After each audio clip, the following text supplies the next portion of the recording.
Welcome back to our tour. We've just passed Baoding First Central Hospital and are continuing north. Last time, we talked about a lot of things. We compared the old and new residential communities we passed, talked about the streets, and even gossiped about the pedestrians. Let's keep riding and looking around and chat about whatever we see. We are heading north all the way, and it's close to noon. The sun is shining directly on my back without any obstruction. It feels very comfortable. The first day of the new year is completely different from when I was a child. When there was always thick snow during the holiday and firecrackers going off everywhere. In recent years, it has been getting warmer and warmer. It's already quite good if it snows once or twice in winter, and it melts very quickly. On top of that, the air is really polluted.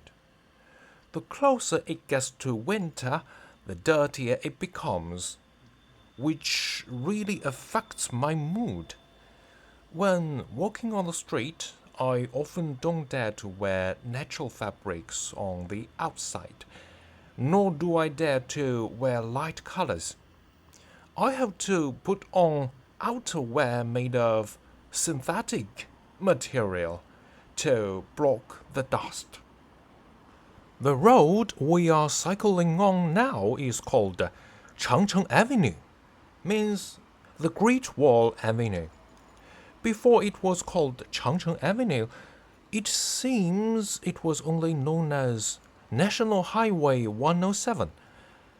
It definitely wasn't as wide or as good as it is now.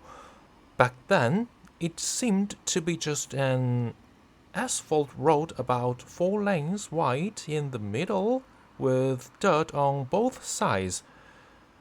Various self-built rural houses or simply farmland. That must have been about 30 years ago. No, the area on the right really wasn't farmland. This whole area wasn't. This area was the provincial prison. Yes, this used to be the prison and the detention center. All the buildings on this large stretch to the right, regardless of their height, are built on the former site of the prison. Now, the area occupied by the prison has long since been greatly reduced. We've already passed through the entire urban area. Have you noticed whether red lanterns are hanging on all the street lamps? How many street lamps are there, and how many lanterns does that mean?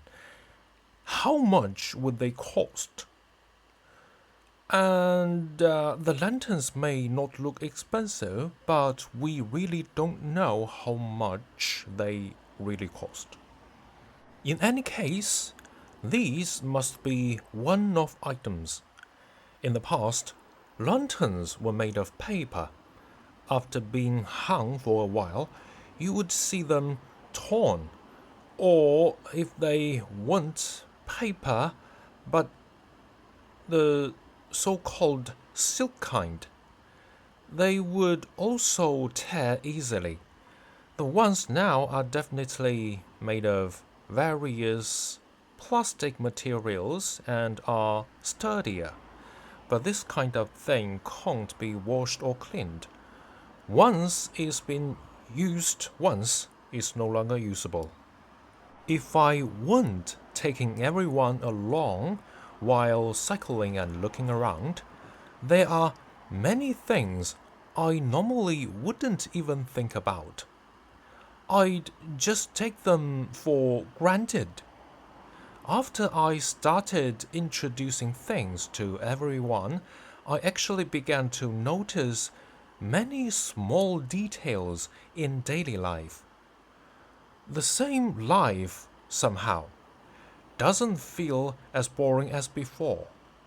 Life is still the same life, right? Is made up of all these little fragments.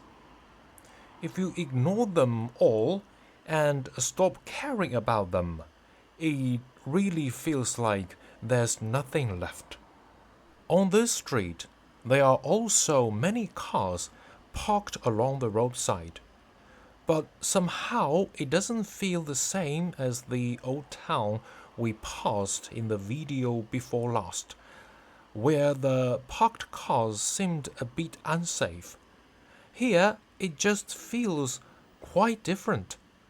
I'm wondering whether it's because the old town environment suits slowing down and wandering back and forth without seeing abrupt or suspicious. Whereas the environment in the new town always makes people want to pass through quickly.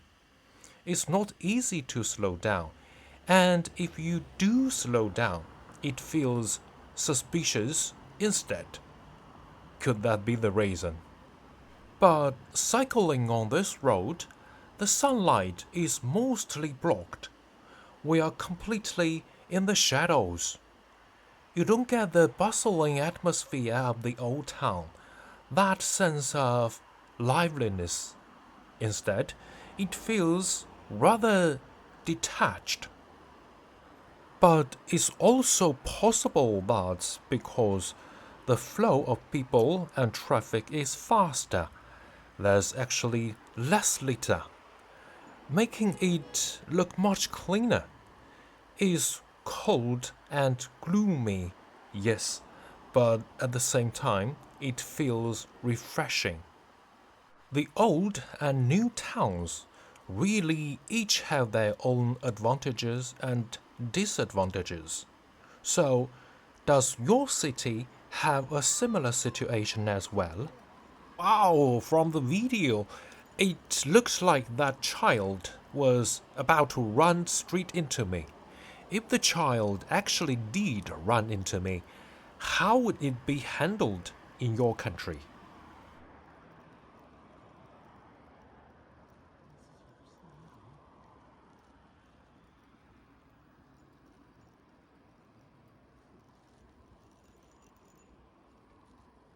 Cycling over to this area with so many high rise residential buildings is actually considered a relatively new part of the city. Development here probably started about 10 years ago. Don't be fooled by all these newly built apartment buildings. They are all sold before construction, and there's almost never a case without any disputes. Once the blueprints exist, they can be sold, and nobody really knows what the finished building will actually look like. Of course, when it's completed, it's never exactly like the blueprint.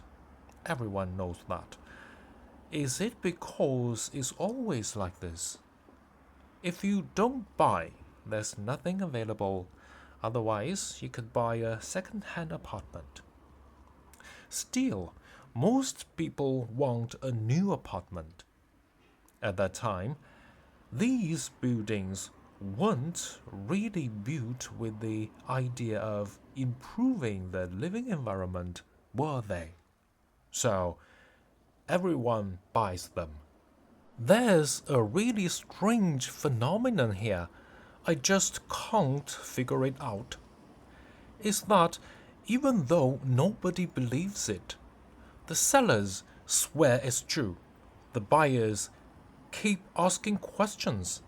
And even if they still have doubts in their minds, once they buy it, it's done. Any problems can be dealt with later. I just find it completely baffling. We've now cycled to the intersection of Changcheng Avenue and Fuxing Road. Next, we'll turn left onto Fuxing Road. For those interested in traffic intersections, you can watch how we navigate this one.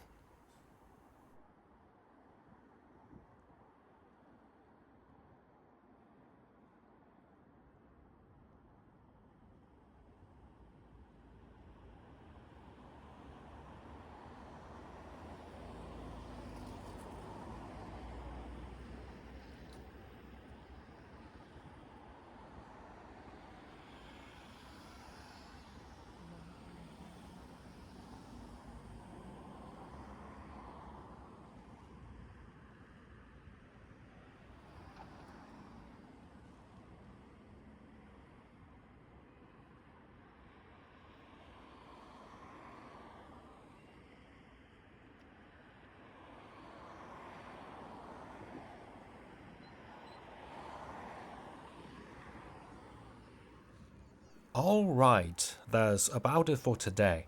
We are about to head north toward the city. If you have anything you'd like to discuss, leave a comment below. See you in the next episode.